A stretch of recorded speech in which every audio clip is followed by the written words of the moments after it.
Kita bersatu dalam doa. Damai sejahtera dari Allah Bapa yang melampaui segala akal, itulah kiranya menerangi hati dan pikiranmu di dalam Kristus Yesus Tuhan kita. Amin. Saudara-saudara yang dikasihi dalam nama Tuhan Yesus Kristus, firman Tuhan yang menyapa kita dalam ibadah hari ini merayakan hari turunnya Roh Kudus yang kedua, tertulis di dalam 1 Korintus 2 ayat 1 sampai dengan ayat 5. Saya bacakan untuk kita semua, demikian firman Tuhan. Demikianlah pula ketika aku datang kepadamu, saudara-saudara, aku tidak datang dengan kata-kata yang indah atau dengan hikmat untuk menyampaikan kesaksian Allah kepada kamu. Sebab aku telah memutuskan untuk tidak mengetahui apa-apa di antara kamu selain Yesus Kristus, yaitu Dia yang disalibkan. Aku juga telah datang kepadamu dalam kelemahan dan dengan sangat takut dan gentar. Baik perkataanku maupun pemberitaanku tidak kusampaikan dengan kata-kata hikmat yang meyakinkan, tetapi dengan keyakinan akan kekuatan roh, supaya iman kamu jangan bergantung pada hikmat manusia, tetapi pada kekuatan Allah. Demikian firman Tuhan. Saudara-saudara yang dikasihi dalam nama Tuhan Yesus Kristus, sesuai dengan pemberitahuan dari Chloe, Paulus mengetahui bahwa jemaat di Korintus telah terjadi perselisihan, bahkan sudah mengarah kepada perpecahan. Penyebabnya adalah karena mereka telah berpaling dari fokus pemberitaan Injil, yaitu Yesus Kristus yang sebenarnya yang harus menjadi titik sentral dalam iman kepercayaan mereka, kepada idola yang mereka ciptakan sendiri, yaitu dengan munculnya golongan-golongan atau kelompok, yaitu golongan Paulus atau Apolos atau golongan Kefas. Setiap kelompok ini mengidolakan tokohnya karena pintar secara orasio atau retorika, pintar memaparkan ilmu filsafat yang berkembang pesat pada saat itu, sehingga mereka lebih condong mengidolakan pembicaranya daripada Yesus yang diberitakan. Akibat dari situasi ini membuat mereka tidak dapat lagi dengan jernih mengenal dan menghargai pengorbanan Kristus yang telah mati untuk keselamatan mereka. Bahkan yang lebih memprihatinkan, ada yang menyepelekan pemberitaan tentang salib. Dalam 1 Korintus 1:18 dikatakan pemberitaan tentang salib Kristus dianggap menjadi sebuah kebodohan. Saudara-saudara yang dikasihi dalam Tuhan Yesus Kristus, maka Paulus menghadapi jemaat Korintus dengan mengatakan dalam kerendahan hati, "Aku datang kepadamu, saudara-saudara, bukan dengan kata-kata yang indah atau hikmat dunia." Untuk menghadapi kondisi itu, Rasul Paulus berkomitmen untuk murni menyampaikan tentang salib Kristus, bukan tentang keberadaan mereka. Paulus juga datang kepada mereka bukan mengandalkan kepintarannya berfilsafat, tetapi dia datang dengan segala kelemahannya dan juga dalam rasa takut. Nampe sasitongna molo di pendidikan parbinotoan, Apostel Paulus termasuk napistar do ibana. Ahli ibana di Paranarobi, halak Farise do ibana, jala termasuk ahli Taurat. Menguasai ilmu retorika ni halak Gorik, jala warga negara Yahudi, huhut Romawi do ibana. Di parsiajari ibana do hata Gorik, do filsafat ni halak Gorik. Di ulaunya posta 17 ayat 21 saat tutul pelobat mulut aja hadisi ditiki marjamita ibadah di Athena macai tertarik doa ka filsuf ni halak gurik mabegi jamitana. Bahkan di dalam Kisah 26 ayat 24 kita temukan di sana seorang penguasa bernama Festus berkata kepada Paulus, "Engkau gila Paulus. Ilmumu yang banyak itu membuat engkau gila." Itulah tanggapan orang karena pintarnya Rasul Paulus. Tapi dalam hal ini menghadapi jemaat Korintus, dia datang dalam kerendahan hati.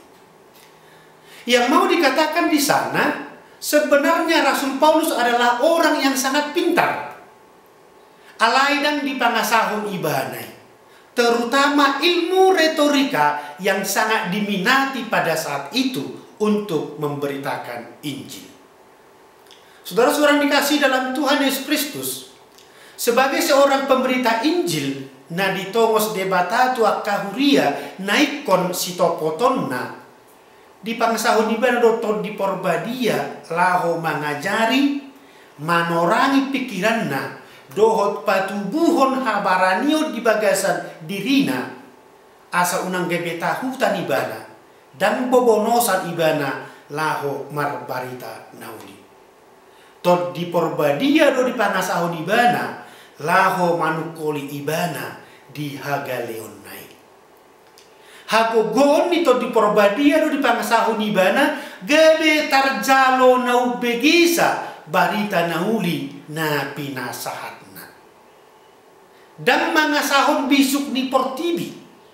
Jaladang mangasahon hajago onna ibana pasahaton barita nauli tua karuas ni huriai. Alai hola mangasahon huaso dohot hagogo onni tod di porbadia do ibana.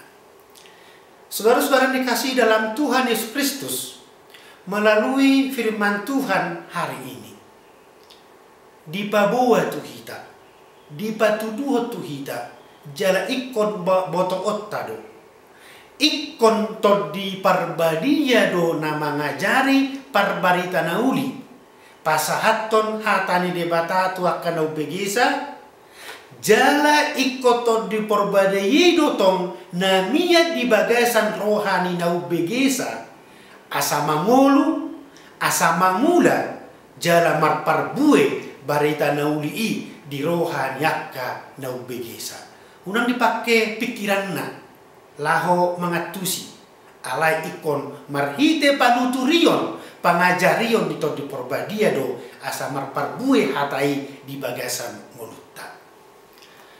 Saudara-saudara dikasih dalam Tuhan Yesus Kristus, sekarang banyak orang senang mendengar khotbah jika si pengkhotbah pintar membuat orang tertawa, atau yang suka guyonan yang membuat tertawa. Khotbah yang hanya enak didengar, bahkan cenderung membuat orang terlena, bukan merasa tertegur oleh firman Tuhan yang didengar.